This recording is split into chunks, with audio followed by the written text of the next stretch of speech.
Hello વિદ્યાર્થી મિત્રો, આજે આપણે જોવાનું છે ધોરણ 10નું ચેપ્ટર પહેલું વાસ્તવિક સંખ્યાઓનો ચોથો દાખલો. બરાબર, કેવાનો ચોથો દાખલો? તો ભાઈ સ્વાધ્યાય પહેલાનો. બરાબર, જો ગુસ્સા તમને આપેલ છે 306 ને 675 ને ગુસ્સા 57 નો ગુસ્સા 9 હોય આપેલ હોય તો લસા શોધો. તો આપણી પાસે એક સૂત્ર છે, તમને યાદ હોય તો કે ભાઈ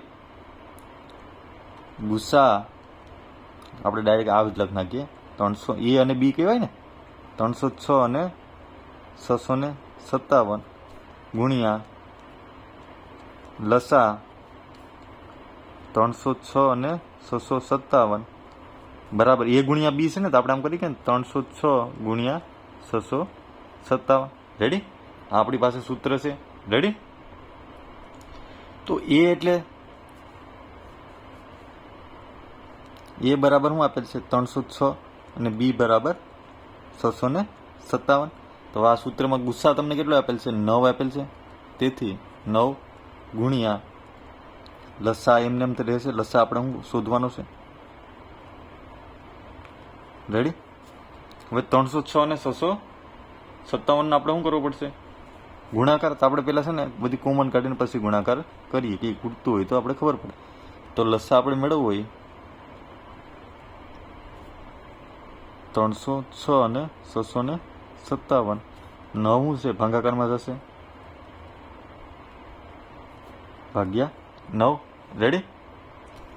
તો ભાગાકાર કરીએ તો ભાગ કેવી ચાલે? તો આપણે ખબર છે કે 9 તેરી 27, 27 ને 3 36, તો 9 4 36. એટલે આ કેટલાય હાલ છે? 34 થી હાલ છે ને. બરાબર, તો 34 ગુણ્યા 657. તો આ બંનેનો ગુણાકાર કરશું. 657 ગુણ્યા 34, બંનેનો 0. 7 તેરી 21, 5 તેરી 15, 16 ને 17,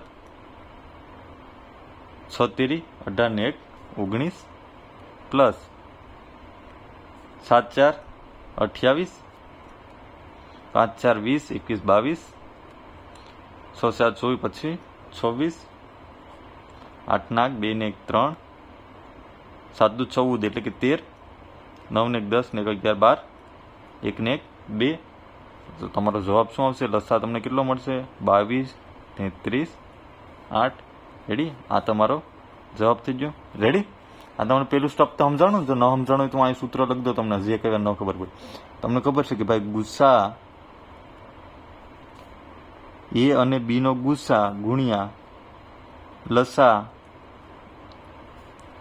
એ અને બી નો બરાબર એ ગુણ્યા બી. બરાબર, આવું સૂત્ર છે આપણી પાસે. બરાબર, મારા પહેલાના વિડીયો જોયા હોય તો તમને ખ્યાલ હશે. જો વિડીયો પસંદ આવ્યો હોય તો લાઇક એન્ડ સબસ્ક્રાઈબ કરતા ભૂલતા નહીં. Thank you.